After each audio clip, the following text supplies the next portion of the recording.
Today I want to do something different with my channel, so forgive my trash audio because I'll be talking a lot.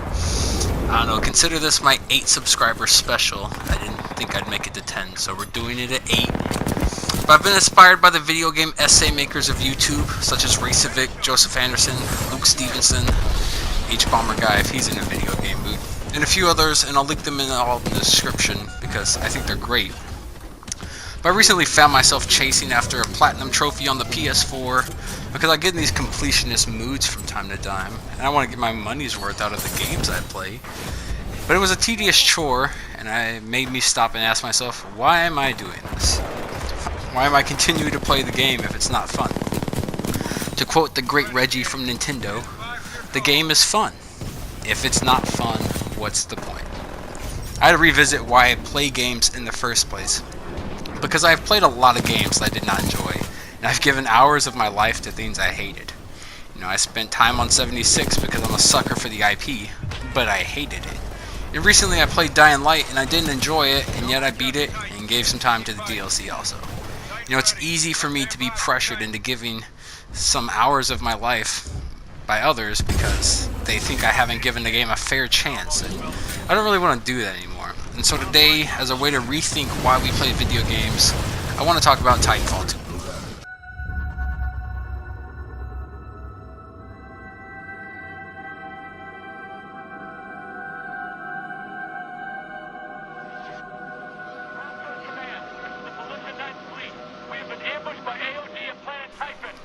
The game is brilliant right out of the gate.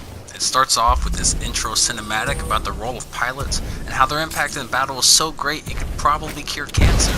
And then you didn't take the role of Cooper, a rifleman training to be a pilot. You start off in this tutorial level where you're introduced to wall running, double jumping, and all the movement mechanics. And then in a brilliant move, it takes this away from you. And then you're just normal rifleman Jack Cooper who gets sent into a desperate battle. You're not playing pretend at being a pilot anymore. You experience battle through the eyes of a non-pilot and get to witness firsthand through a rifleman's eyes the impact a pilot can have on the battlefield. I think this is an excellent move because immediately after this, you compare the role of pilot from your dying instructor, and from there the game slowly reintroduces the movement mechanics to you because Cooper has no real-life experience with these things. He was only in the simulation. So it makes sense that he immediately is an adept at it, and it's a small detail, but it's these small details that really sell the opening. The opening does a good job of contextualizing your later exploits as a pilot for the rest of the campaign.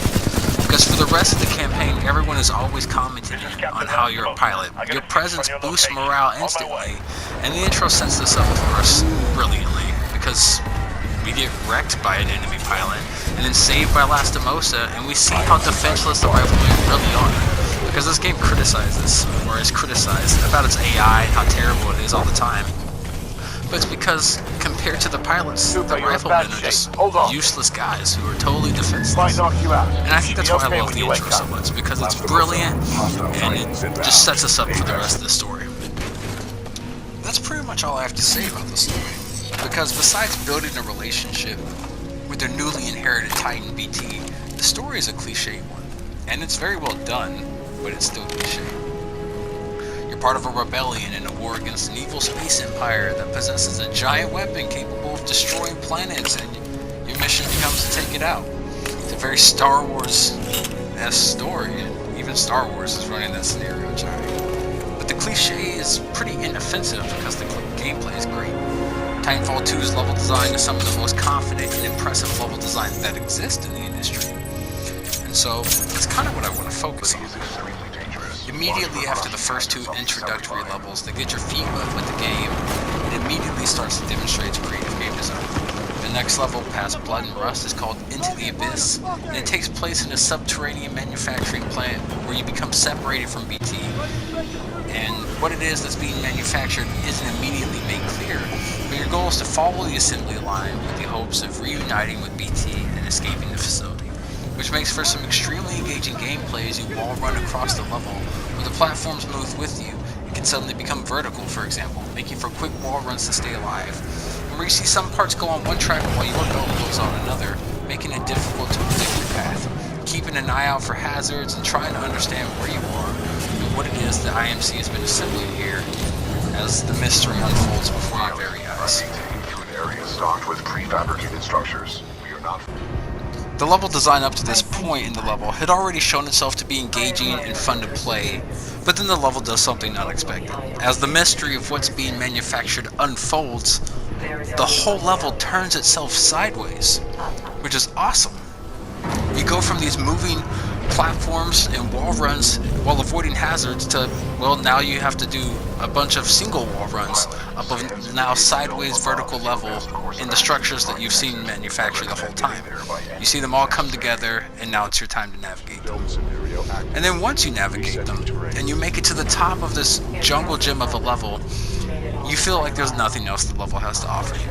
You've gone through a manufacturing plant where you in real time got to watch the level build itself while you wall ran and avoided hazards, and then the level turned itself sideways and you make it to the top and think you're safe, and the robot Ash AI who's been harassing you for the entire level says, "Step onto the moving platform, pilot," and the level reconstructs itself for a third time, and you finally get to see the puzzle pieces come together. The whole time, the whole level's been leading up to this. The IMC has been manufacturing these houses to go into Simulation Dome, and you're finally here. And a really cool reveal that I kind of just want to let speak for itself, because the first time I saw this, it blew my mind. Now, we shall see how impressive you truly are.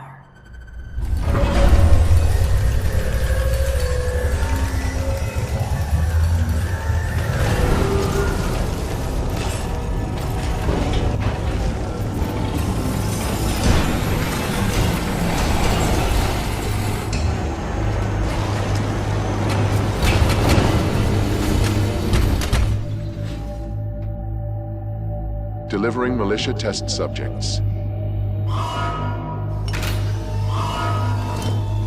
Another test! Arm up! Barely survived the last one. Shut up and grab a gun! Look! Pilot! Now the odds are in our favor. Nothing about this is in our favor. Aim sharp! Scenario 127. My scans detect a functioning. The next thing I want to discuss in Titanfall 2 is the level The Beacon. Because I love Titanfall 2, that's why I'm making this video. I very much enjoyed the game, and I think the level design throughout the entire work is solid. But this level, in my opinion, shows a crack in the level design, which shouldn't be taken as a bad thing, because I love this level. But there's one thing it does that I didn't enjoy, and so I want to highlight that before I talk about the reason this level is amazing. Trust me.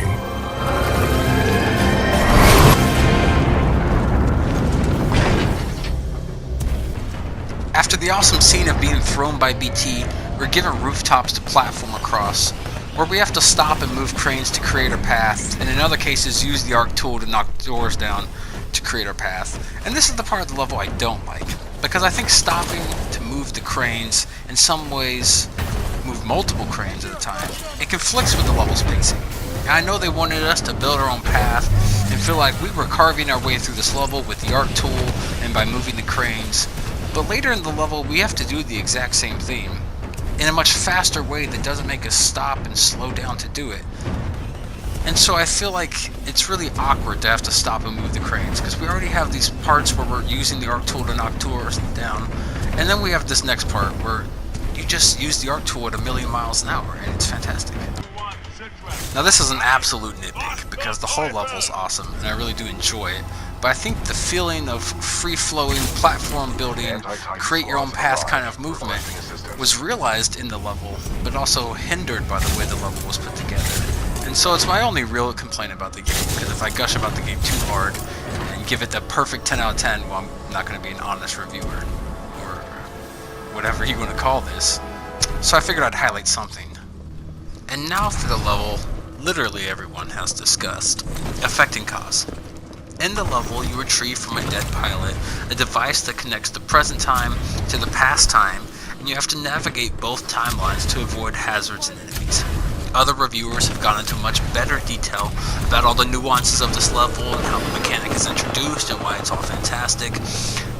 And so I won't go into too much things because all those more talented people already have, but the things I want to highlight are the movement in the level and how overall this level is a good example of Respawn's confidence in their level design.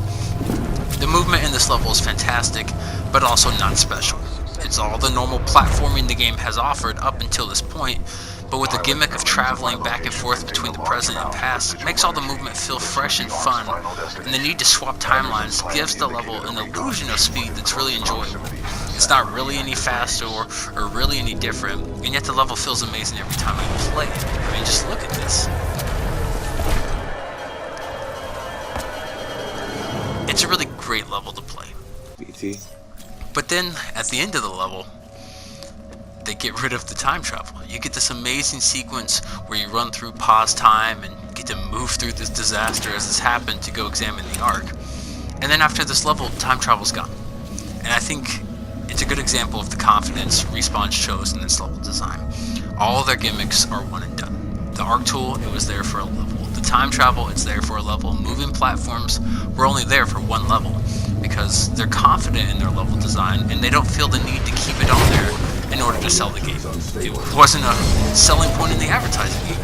These levels were all extremely confident in what they did, and then they didn't overstay their welcome. They just left because they had accomplished what they set out to do.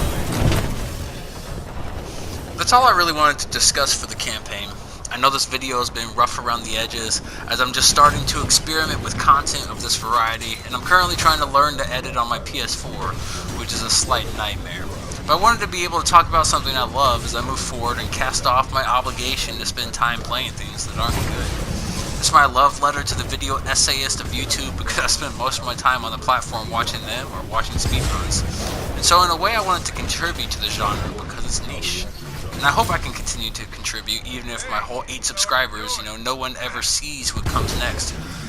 Because at the end of the day, I just want to have fun and talk about the games that are special to me and have really allowed me to have a good time, whether alone or with my friends. And so I hope you've enjoyed my rough around the edges tangent about why Titanfall has brilliant game design. I'm just gonna let the multiplayer clips roll for my 6 friends who like them. And I don't know, maybe you'll be here for the next, hopefully better, constructed essay-esque video I make, where I don't mess up my audio and stutter on my way out of a video. Until next time.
You got this, kid. I can almost smell the